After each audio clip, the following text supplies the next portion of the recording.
Assalamualaikum dan salam sejahtera semua. Dalam video kali ini, saya akan menerangkan tentang tajuk reka bentuk hiasan dalaman bagi mata pelajaran pendidikan seni visual tingkatan 2. Standard kandungan 6.1, pemahaman terhadap reka bentuk hiasan dalaman dalam bidang reka bentuk.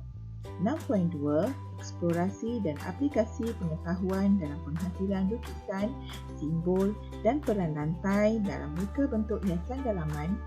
6.3, penzahiran idea dan konsep melalui pelbagai sumber dan teknologi dalam penjanaan tugas. 6.4, penghayatan terhadap hasil karya reka bentuk hiasan dalaman dengan menggunakan istilah dan bahasa seni visual. Dan kita mulakan dengan bahagian persepsi seni. Standard pembelajaran 6.1.1, memeriahkan sejarah perkembangan reka bentuk hiasan dalaman. 6.1.2, menjelaskan prinsip reka bentuk hiasan dalaman dari aspek jenis ruang dalaman, peranan dan fungsi, prinsip dan fungsi, konsep dan juga ergonomi. Jadi, apabila kita sebut tentang rekaan dalaman, saya pasti kamu mesti dapat memberi gambaran bahawa rekaan dalaman itu ada kaitan dengan warna, perabot yang kita gunakan, warna dinding dan sebagainya. Betul tak? Okey, jadi tanpa membuang masa, kita pergi dahulu study tentang sejarah perkembangan reka bentuk hiasan dalaman. Jadi, reka bentuk hiasan dalaman ini bermula sejak zaman purba lagi. Ini berlaku apabila manusia pandai menghias tempat tinggal mereka di dalam gua dengan adanya lukisan-lukisan dinding. Masyarakat Mesir purba yang juga terkenal dengan lukisan mural pada dinding yang dipercayai mendahului reka bentuk hiasan dalaman. Jadi, masyarakat Mesir inilah dulu yang mula-mula memperkenalkan reka bentuk hiasan dalaman. Kita percaya bahawa mereka yang mula-mula mengetahui tentang rekaan dalaman apabila adanya lukisan mural yang mereka telah hasilkan. Jadi, awak boleh tengok gambar lukisan mural tersebut pada buku teks awak, lukisan gua zaman purba dan juga lukisan dinding Mesir purba. Itu adalah contoh lukisan awal pada dinding yang menjadi bukti bahawa bermula hiasan dalaman pada zaman tersebut.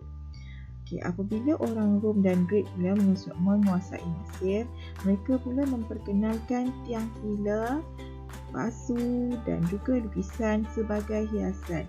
Jadi bila disebut tentang tiang pilar ni, tahu tak kamu apa yang dimaksudkan dengan tiang pilar? Jadi tiang pilar ni ialah tiang yang ada di sini. Yang saya tunjukkan ni, ini ialah tiang pilar. Tiang besar ni, ini adalah pengaruh Greek dan juga Roman. Okey. Reka bentuk hiasan dalaman mengalami perubahan dengan kemunculan gaya reka bentuk terbaru di Eropah, terutamanya seni bina Gotik dan Renaissance di Itali. Pada abad ke-18 dan 19 pula, seni Barok, Art Deco dan juga Art Nouveau telah mengetengahkan reka bentuk hiasan dalaman kepada umum. Reka bentuk hiasan dalaman telah dipengaruhi oleh campuran gaya dari seluruh dunia sehingga membawa kepada era eclecticism. Pada abad ke-20 dan 21 pula, semakin banyak golongan yang terlibat dengan reka bentuk hiasan dalaman. Dan hiasan dalaman pula, reka bentuk hiasan dalaman ini kembali semula kepada gaya lama dan vintage. Namun demikian, terdapat juga reka bentuk hiasan dalaman yang agak ringkas tetapi menarik. Pada hari ini, reka bentuk hiasan dalaman ialah gabungan gaya lama, vintage dan juga moden. Reka bentuk ini menepati cita rasa dan sesuai dengan peredaran masa. Jadi sampai sekarang masyarakat kita memang gemar kepada seni reka hiasan dalaman. Kerana apa?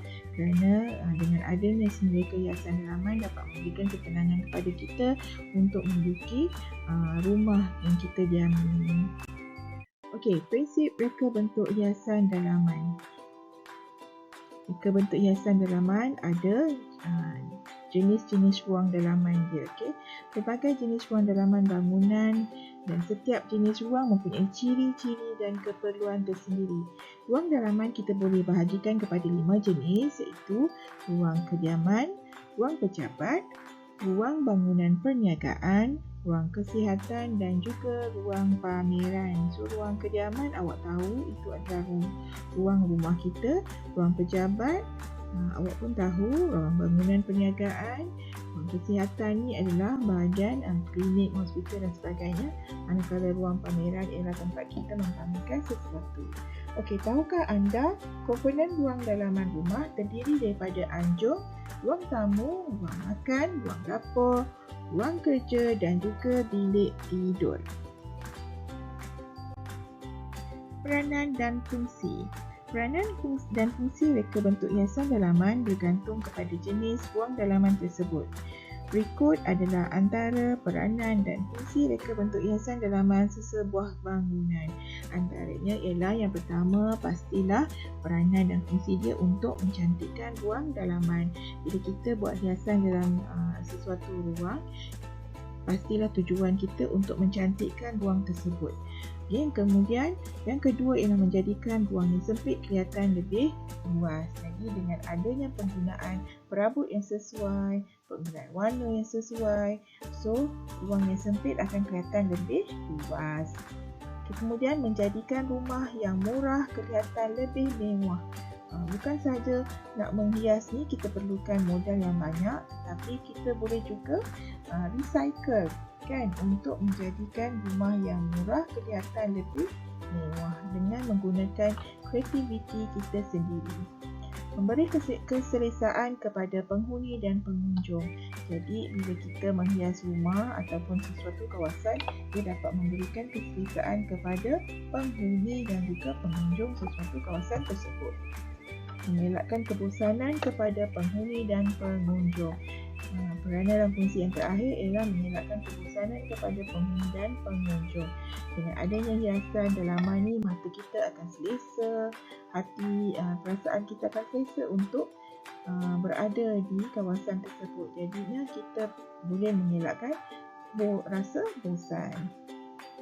Tahukah anda aspek penting dalam reka bentuk hiasan dalaman seperti ruang?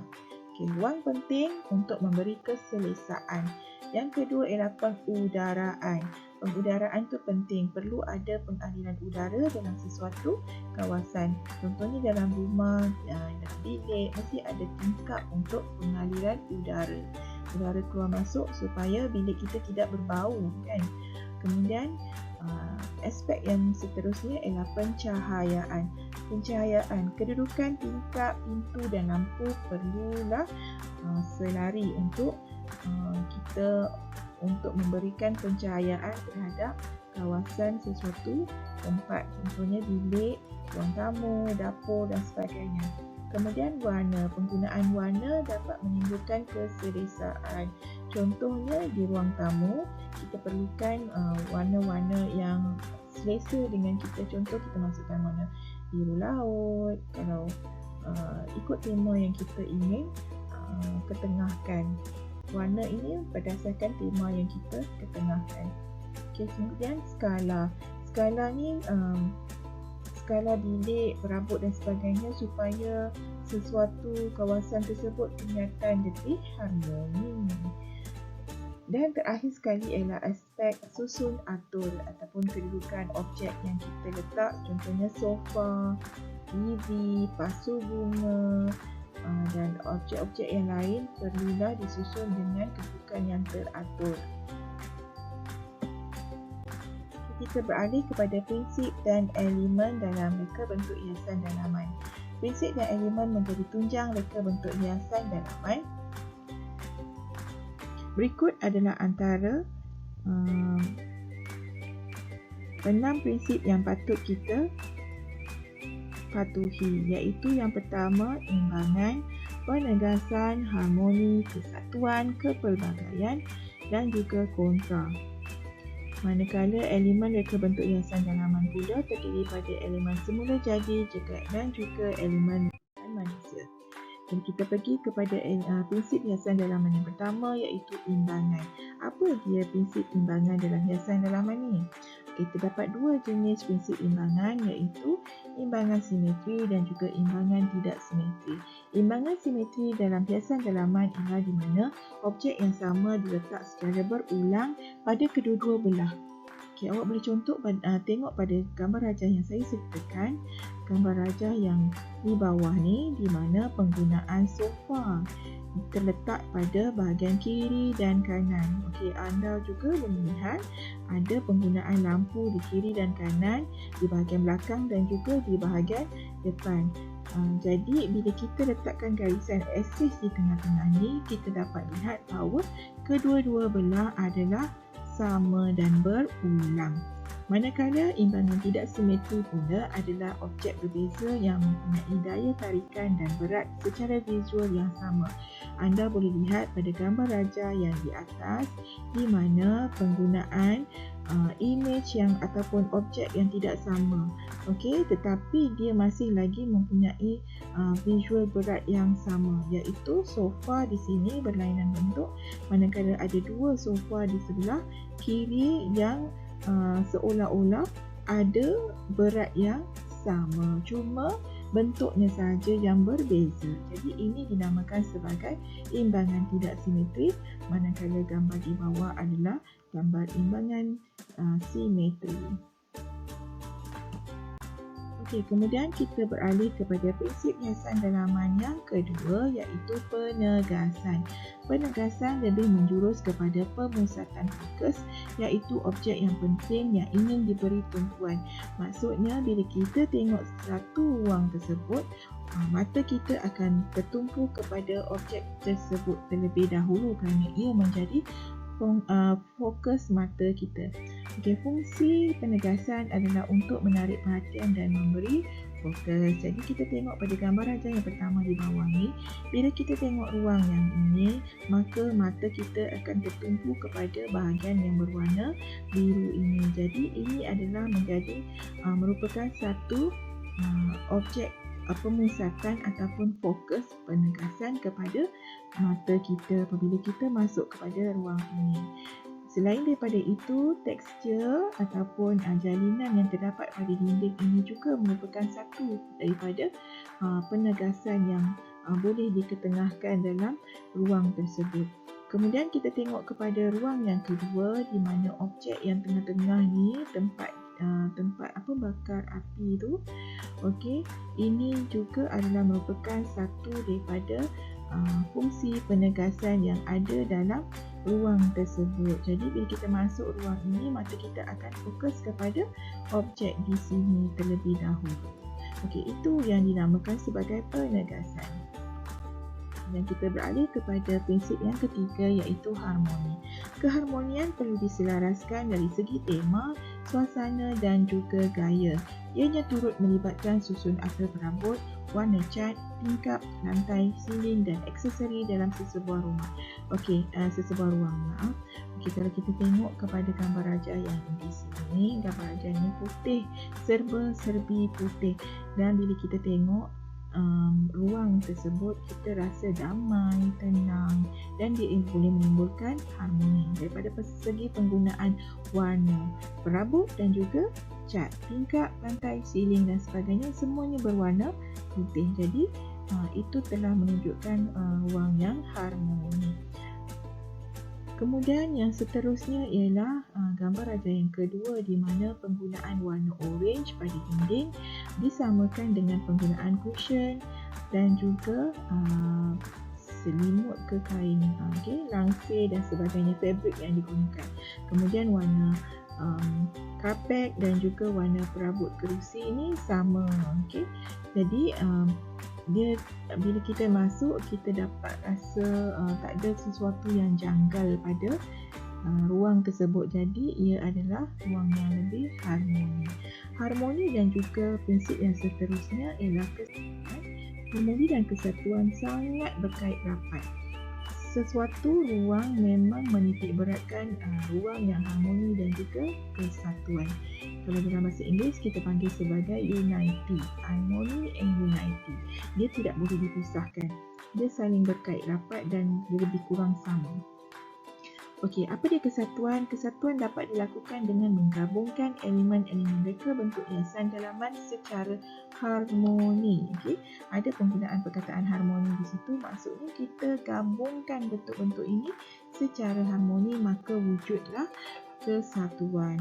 Prinsip kesatuan adalah untuk menghasilkan elemen-elemen yang saling melengkapi. Contohnya pada gambar raja di sini, di mana penggunaan warna hitam ada pada painting di dinding, kemudian pada langsir, pada lampu, pada cushion dan sebagainya. Kemudian warna coklat pada shielding ni, kayu ni, dan pada perabotnya. Dan warna kapet yang warna kapet coklat susu ni disamakan dengan warna cushion. Jadi ada penggunaan harmoni dari segi warna dan juga warna-warna itu bersatu dan tidak janggal dan mewujudkan kesatuan. Okey, kemudian pada gambar raja yang seterusnya, awak tengok, anda boleh lihat di mana penggunaan warna yang sama ada pada painting ni, pada catatan ini, dan warna itu juga ada pada dinding dan juga cushion serta bantal-bantal ni. Kan, warna yang sama diulang bersatu dengan warna perabot dia dan juga warna dinding. Jadi itu mewujudkan kesatuan pada ruang bilik tersebut. Kemudian kita beralih kepada konsep atau prinsip kepelbagaian. Prinsip kepelbagaian wujud hasil daripada penggunaan pelbagai gaya, nilai dan juga idea yang berbeza. Ia dapat dizahirkan melalui penggunaan garisan, jalinan, rupa dan warna yang pelbagai dalam sesuatu reka bentuk hiasan dalaman. Penggunaan elemen reka bentuk yang berbeza dapat menimbulkan minat dan mengurangkan monotona. Reka bentuk yang berjaya mencari kepelbagaian dengan memasukkan semua elemen reka bentuk ke dalam ruang. Jadi itu anda boleh lihat pada gambar raja yang pertama di bawah ni, di mana kepelbagaian warna kita dapat lihat iaitu warna pink, warna putih, warna hijau kekuningan, warna biru dan sebagainya. Jadi kesemua ini dimasukkan dalam satu ruang. Dan juga penggunaan jalinan ataupun tekstur, awak boleh lihat pada penggunaan fabrik. Yang ini teksturnya bulat-bulat, yang ini garisan dan sebagainya. Jadi pelbagai tekstur digabungkan, pelbagai warna digabungkan mewujudkan kepelbagaian, namun di situ masih lagi menghasilkan ruang yang dapat menimbulkan ruang yang menarik, yang dapat menarik minat kita untuk berada pada ruang tersebut. Dia mengurangkan monotona, bukan macam satu tone saja, mengurangkan kebosanan. Okey. Kemudian kepelbagaian pada gambar raja yang kedua kita dapat lihat pada bahagian mana? Okey, kepelbagaiannya kita boleh lihat pada segi penggunaan corak pada kerusi ini. Kalau awak dapat lihat, kerusi ini diwarnakan dengan warna putih tetapi kedudukannya berbeza untuk setiap kerusi. Itu kepelbagaian yang cuba ditimbulkan dalam ruang tersebut. Mungkin ruang ini adalah ruang untuk belajar ataupun ruang perbincangan, dan dia wujudkan kepelbagaian melalui penggunaan corak garisan pada kerusi tersebut. Okey, yang seterusnya adalah prinsip hiasan dalaman iaitu kontra. Kontra dapat dihasilkan dengan menggunakan pelbagai unsur seni yang bertentangan seperti warna, rupa, jalinan dan juga ruang. Fungsi kontra untuk menarik perhatian, memberi fokus dan juga mengelakkan kebosanan. Jadi lebih kurang sama macam penegasan. Kalau kita lihat pada ruangan yang ini, ia menggunakan warna putih dan juga kuning selain digandingkan dengan warna natural iaitu warna coklat. putih gelap dan juga hitam. Jadi ruang ini menimbulkan kontra dengan penggunaan warna yang sangat berbeza, iaitu kuning dan putih. Kemudian gambar rajah yang kedua, penggunaan motif yang berbeza ataupun garisan yang berbeza juga menimbulkan kontra, di mana di sini motif geometri berbentuk segitiga dan juga di sini motif geometri berbentuk bulatan dan ini lebih kepada segitiga. Okey, kemudian daripada segi penggunaan warna, warna biru digandingkan dengan kuning, pink, ada hijau, coklat dan sebagainya. So di sini kita nampak kontra dari segi warna, jalinan, rupa, ini rupa yang berbeza. Okey, itu adalah kontra. Elemen hiasan dalaman terbagi kepada dua seperti yang kita nyatakan tadi, iaitu elemen semula jadi dan juga elemen buatan manusia. Apa dia elemen semula jadi? Jadi elemen semula jadi ialah seperti tumbuh-tumbuhan kecil, kolam air dan juga batu batan. Maksudnya semua elemen-elemen yang diciptakan oleh Tuhan. Kemudian penggunaan elemen-elemen semula jadi ini dapat menjadikan hiasan dalaman kelihatan tidak kaku serta dapat menambah oksigen. Contohnya pada gambar rajah di sini di mana digandingkan elemen semula jadi dan juga elemen buatan manusia. Elemen buatan manusia itu apa dia? Contohnya seperti perabot, permaidani, bahan yang digunakan, jenis bahan yang digunakan.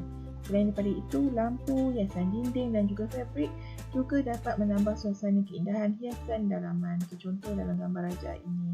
Jadi penggunaan elemen semula jadi seperti pokok-pokok ni digandingkan dengan elemen buatan manusia, kerusi dan permaidani yang dibuat daripada jerami.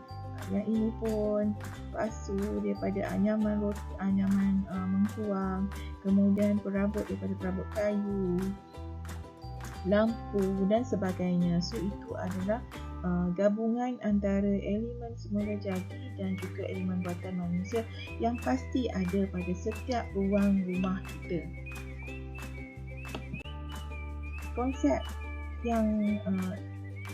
Konsep yang diketengahkan dalam hiasan dalaman terdapat beberapa konsep, iaitu konsep kontemporari, konsep moden, konsep klasik dan juga tradisional. Konsep reka bentuk hiasan dalaman lebih menjurus kepada konsep-konsep tersebut. Ia bergantung kepada cita rasa dan budaya sesuatu masyarakat ataupun negara. Okey, kita pergi kepada konsep yang pertama, iaitu konsep kontemporari. Konsep kontemporari lebih menekankan kepada warna yang terang dan juga corak geometri. Ruang lebih kosong dan kelihatan lebih luas dengan perabot yang terhad dan juga lebih santai. Konsep kontemporari lebih berteraskan kepada kesederhanaan dan keselesaan. Konsep kontemporari bermaksud rekaan atau trend yang berlaku semasa. Maksudnya sekarang ni lah, dan turut mengambil kira trend pada masa lalu. Okey, kita boleh lihat pada gambar rajah yang pertama yang di bawah ni, di mana ruang tu ataupun penggunaan perabot tu lebih minimal, lebih sedikit dan ruang tu menjadi lebih santai. Begitu juga dengan gambar rajah yang kedua. Kemudian kita beralih kepada konsep yang kedua, iaitu konsep moden. Konsep moden, ciri-ciri yang terdapat pada konsep moden hampir sama dengan kontemporari, iaitu ringkas dan tidak berserabut. Salah satu ciri yang menyalahkan style moden ialah penggunaan warna hitam, kelabu, perak dan juga putih. Jadi lihat pada gambar rajah tersebut, penggunaan warna-warna yang disebutkan seperti hitam, kelabu, perak dan juga putih menjadi pilihan dalam konsep moden. Kemudian yang seterusnya, konsep klasik. Konsep klasik, gaya klasik ialah dekorasi adunan elemen Greek dan juga Roman pada abad ke-18. Jadi, ini adalah konsep yang mula-mula diketengahkan. Kemudian masih lagi digunakan sehingga kini dan digemari oleh sesetengah masyarakat. Kebanyakan perabotnya bergaya mewah dengan fabrik daripada sutra, brocade dan juga kain kapas yang menjadi kemestian. Jadi kalau kita tengok konsep klasik ni, dia lebih menggunakan perabot-perabot yang ada kerawang dan sebagainya. Kalau awak tengok pada konsep yang ni, gambar rajah di bawah ni, di mana perabotnya dia ada style sikit, kemudian kerusinya mesti daripada fabrik, penggunaan fabrik. Kemudian yang ini juga adalah contoh dapur yang menggunakan konsep klasik di mana kita dapat lihat tiang pilar pada rekaan dapur tersebut. Ini adalah tempat menyimpan pinggan. Ini konsepnya berbeza tetapi masih lagi mengetengahkan konsep gaya klasik moden ataupun gaya klasik mewah. Okey, seterusnya ialah konsep tradisional. Lebih menitik beratkan kehalusan seni tradisi yang berteraskan identiti sesuatu bangsa. Pilihan warna adalah yang dekat dengan warna alam dan bersifat natural. Jadi kita boleh tengok pada gambar rajah yang di bawah, pemilihan warna yang dekat dengan warna alam dapat dibuktikan melalui gambar rajah di bawah ini. Okay, warna-warna bersifat natural, penggunaan warna coklat, penggunaan perabot daripada kayu. Ini adalah konsep tradisional. Dan ini juga adalah konsep tradisional gambar yang kedua ni, di mana ia lebih kepada traditional and ancient. Lebih kepada konsep tradisional Cina. Konsep Cina di sini. Boleh dilihat pada penggunaan corak di sini. Ini biasanya corak-corak yang masyarakat ataupun kaum Cina yang selalu gemar dengan warna ni. Mungkin rumah ini adalah rumah baba dan nyonya, kita tak pasti. Okey, kemudian ergonomik. Ada 7 prinsip ergonomik. Apa dia ergonomik? Ergonomik ialah reka bentuk hiasan dalaman.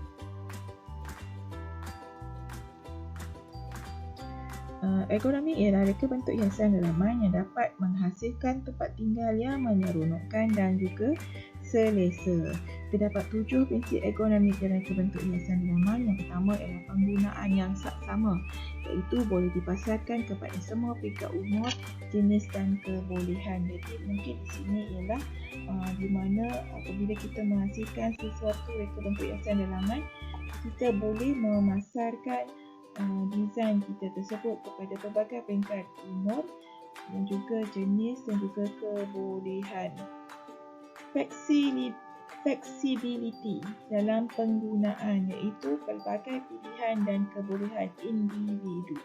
Individu ini merujuk kepada pereka hiasan dalaman. Penggunaan mudah dan juga intuitif, mudah difahami. Jadi mungkin penggunaan mudah dan intuitif ini difokuskan kepada pelan reka bentuk hiasan dalaman tersebut mudah difahami. Maklumat yang jelas dan berkesan kepada pengguna. Jadi penggunaan penyampaian maklumat daripada penghasilan reka bentuk hiasan dalaman itu mudah dan berkesan kepada pengguna. Toleransi terhadap kesilapan, meminimumkan kesan buruk.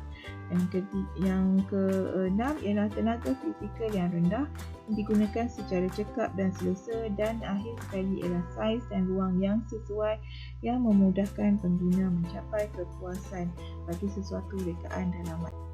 Okey, kita beralih kepada eksplorasi seni. Ini yang perlu anda lakukan. Eksplorasi seni, standard pembelajaran 6.2.1, membuat eksperimentasi dan penerokaan alatan, bahan dan proses dalam penghasilan lukisan telah lantai sebuah rumah kediaman. 6.2.2, pendedahan alatan dan bahan dalam penghasilan model 3 dimensi, reka bentuk hiasan dalaman. Jadi apa yang anda perlu lakukan adalah anda dikehendaki membuat eksperimentasi dan penerokaan alatan, bahan dan proses dalam penghasilan lukisan pelan lantai sebuah rumah kediaman. Anda juga perlu membuat penerokaan terhadap alatan dan bahan dalam penghasilan model 3D reka bentuk hiasan dalaman. Kemudian dokumentasikan alatan, bahan dan proses tersebut dalam bentuk video dengan menggunakan sebarang aplikasi seperti TikTok, CapCut dan sebagainya, dan hasil kerja anda perlulah dihantar kepada guru mata pelajaran anda masing-masing. Jadi apa yang perlu anda lakukan di sini ialah dengan menggunakan aplikasi yang ada, Google, cari penyertaan alat, cari alat-alat yang digunakan untuk menghasilkan pelan landscape, contohnya seperti pen teknikal, pembaris dan sebagainya, pembaris skala dan sebagainya. Kumpul gambar-gambar tersebut, cari bahan dia, cari proses dalam penghasilan pelan landscape. Ada simbol-simbol yang digunakan, simbol katil macam mana, simbol tinggi macam mana, simbol untuk tingkap bagaimana. Cari simbol-simbol tersebut, kumpulkan dalam bentuk gambar, kemudian hasilkan satu video pendek yang memasukkan gambar-gambar tersebut. Letakkan sedikit penerangan pada gambar tersebut supaya apabila kita melihat video tersebut, kita akan tahu bahawa itu adalah bahan ataupun alatan ataupun proses yang diperlukan untuk menghasilkan lukisan pelan lantai dan juga model 3 dimensi reka bentuk hiasan dalaman. Jadi hasilkan video tersebut, hantarkan kepada guru anda. Itu sahaja untuk kali ini. Saya harap dengan penerangan yang saya berikan sebentar tadi dalam video ini dapat memberikan sedikit sebanyak input kepada awak tentang seni reka hiasan dalaman, benda yang baru yang awak pelajari untuk topik pada kali ini. Jadi tanpa membuang masa lagi, saya sudahi dengan wabillahi taufiq wal hidayah. Assalamualaikum warahmatullahi wabarakatuh. Sekian, terima kasih. Assalamualaikum.